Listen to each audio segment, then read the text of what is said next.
Ping ping ping है ना इसकी नोटिफिकेशंस, कभी फेसबुक खोल के कभी व्हाट्सएप आ गया सारा। सबसे पहली जो प्रो टिप है, प्रो टिप वो यही है कि अपनी नोटिफिकेशन सारी ऑफ कर दें। इजी प्रोसेस है, गो टू नोटिफिकेशन सेटिंग्स, सारी ऑफ कर दें एक्सेप्ट मैसेजेस जो आपके एसएमएस है उसकी ऑन रखें। वल्लाही जब से मैंने ऑफ किया है ना, I choose when to pick up my phone, when to check notifications and when not to. ये मुझे तंग नहीं करता, ये मुझे नहीं कहता उठाओ, क्योंकि एक रिसर्च कहती है कि व्हेन यू आर डिस्ट्रैक्टेड ना, it takes 21 minutes to get back to the work you were doing, to develop your focus again. So the addiction to distraction is the death of creative production. एक शेख को मैंने सुना, वो कह रहे थे कि when you wake up in the morning, the first thing you do is that you pick up your phone and check notifications, then you have a serious problem with your routine. और ये बहुत unproductive है। इसमें तो एक rule भी है ना 90-91 रूल, 90-91 रूल। उससे आपने करना ये है कि for the next 90 days you have to spend the first 90 minutes on one of the most productive thing in your life. I repeat, for the next 90 days, the first 90 minutes of your day, मतलब यानी तहज्जुद पे उठे हैं या फजर पे उठे हैं, उसके 90 minutes यानी it's 1 hour 30 minutes, spend it on the most productive thing on your life, in your life, which will change your game forever. Either it's Quran, either it's exercise, either it's your business, job, जो भी है, definitely वो अपने main फ़राइज़ के बाद आपने उस पर इब्न तैमिया रहमतुल्लाह का देखें, सुभान अल्लाह, आप वो फजर पढ़ के, तहज्जुद पढ़ के, फजर पढ़ के, वो 90 मिनट्स तो क्या, वो तो इशराक के बाद तक और ज़ोहर से पहले तक अज़कार में रहते थे और कहते थे कि ये मेरा फतूर है, यानी ये मेरा नाश्ता है।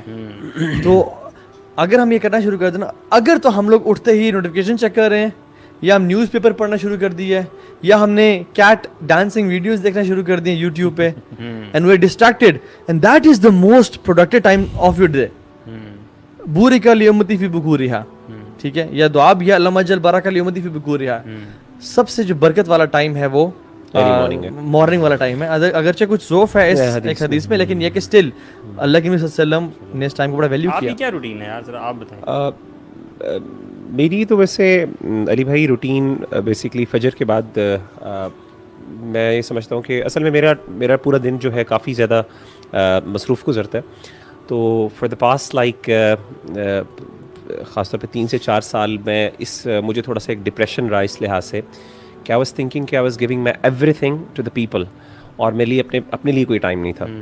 और अल्हम्दुलिल्लाह अल्लाह ने मुझे औलाद भी दी है, तो बेटा जो है वो बच्चे की अटैचमेंट है, और वाइफ भी है अल्हम्दुलिल्लाह। तो वो फैमिली, चूँकि जॉइंट फैमिली में मेरी अल्हम्दुलिल्लाह है, तो उनके साथ इतना टाइम कंज्यूम हो जाता है कि अपने लिए मेरे लिए टाइम नहीं निकलता। तो आई वाज़ थिंकिंग कि कोई ऐसा टाइम हो जिसमें सिर्फ मैं वो वाला कर सकूं जो मुझे वाकई पसंद है, जिसमें वाकई मैं फ्री हूँ और मैं कहूँ कि हाँ यार मैं कुछ भी चाहूँ कर सकता हूँ, मतलब I am not bound by my responsibilities. और वो तो उसमें मैंने ये अल्हम्दुलिल्लाह फजर के बाद का जो वक्त है ना, ये वो ऐसा वक्त है कि आप नमाज के बाद आएँ तो ऑफिस जाने से पहले तक का टाइम जो है, ये वो टाइम है जिस पे अल्हम्दुलिल्लाह मैं अपनी सेल्फ डेवलपमेंट पे काम करता हूँ, वर्कआउट करता हूँ जिम में। साथ मेरा ये सबसे बड़ी बात है कि मैंने कोई भी अपनी रिसर्च करनी होती है, कोई आर्टिकल वगैरह जो काफ़ी लटका हो, पेंडिंग हो, उसको कवर करना हो, तो that's actually the time. So early morning का जो टाइम है, I think this is the most productive. और उसमें सबसे बड़ी बात है कि खामोशी होती है, उसमें मौसम भी अच्छा होता है, बीवी जाग रही हैं, आप लॉन में बैठ जाएं, आप सहन में जाके गैलरी में बैठ जाएं। इसमें मैं ताहा भाई मैं एक ये चीज़ समझता हूँ, हमारी यूथ का एक बहुत बड़ा इशू जो मैं समझता हूँ 21st सेंचुरी का सबसे बड़ा इशू हमारे लिए बोर्डम है। हम बहुत जल्दी बोर होते हैं, हम ना we are constantly addicted to amusement. और I think the biggest reasons why we want to constantly change, और मूवीज और गेम्स में जो कॉन्स्टेंट चेंज है, फास्ट गेम्स, यानी इमेजेस को बहुत तेजी से आप चेंज करें। आप देखें कि इवन मूवीज वगैरह में, वैसे तो मूवीज की मिसाल क्या देनी है, मूवीज और ये dramas they always prefer short clips और हाईलाइट्स, या फिर वो जो short summary stories movies, exactly. Why do they do that? Because that gives them the constant change. Even वो यानी they don't want to stick to one thing even for some period of time. Whereas हमारी जो natural lifestyle है उसके अंदर जो सबसे बड़ी बात ये है कि you need to live the moments. आप देखें कि ये जो लोग हैं, हम लोग अपनी मिसालें दे रहे थे जब हम खेला करते थे, we used to enjoy, यानी हमारे लिए एक मौसम की खूबसूरती जो है ना, that would made our day, in fact. हमारी खुशी, हमारा मूड चेंज होता था, यार हम ये देख रहे हैं चीज़ें।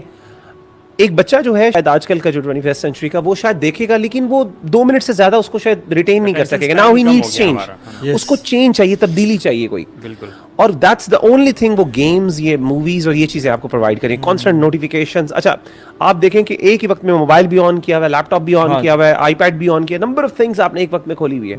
आपकी अटेंशन जी. डेफिसिट सिंड्रोम बिल्कुल, एक exactly. Disease, you know, Exactly. कि आपका अटेंशन स्पैन कम हो जाता है. This is what is happening. This is what is happening. और अब देखें कि सबसे बड़ी मैं समझता हूँ कि लिविंग द मोमेंट्स जो अल्लाह ताला ने कुरान मजीद के अंदर बार बार जिस चीज़ पे मतलब आप ये नहीं आप सोचें कि तफक्कुर जो है, गौर व फिक्र करना और ऑब्जर्वेशन को इबादत यानी तफक्कुर, अफला यतदब्बर, इसको अल्लाह ने Very important. कि बाहर निकलो और देखो आसमान और ज़मीन में, अफला यतफक्करून. जैसे मैं इसको तो इस तरह भी देखता हूँ कि आसमान ज़मीन देखो और फिर नोइंग योरसेल्फ, एग्जैक्टली. मतलब आस्क योरसेल्फ द क्वेश्चन कि मैं ऐसा क्यों हूँ जैसा हूँ, और मैं ऐसा क्यों बना जैसा बना. जैसा मैं बना. सनुरीहिम आयातिना फिल आफाकी वफिल व फी अनफुसिहिम. अंफुसिहिम. और फिर अपने आप को देखें कि क्या चीज़ है कि मैं असल में जो बोर्डम का भूत है ना हमारा, बोर्डम एक बहुत बड़ा भूत है, it's a monster in our life, और हमने कभी सॉलिट्यूड के तजर्बे को महसूस ही नहीं किया. सही बात. वो जो और जो बात बड़ी प्यारी की शख्स ने कि कैरेक्टर जो है ना वो सॉलिट्यूड के तजर्बे का नाम है, और सॉलिट्यूड की खूबसूरती का नाम है, और बिहेवियर जो है वो पब्लिक एटीट्यूड की खूबसूरती का नाम है. सो जब कैरेक्टर बनता ही इंसान का सॉलिट्यूड में है, और हम इसको जो बेसिक जो अपने कहा ना, जो ऑब्जर्वेशन नहीं है, जानना नहीं, अपने आप को ना जानना, it is because of lack of knowing ourselves.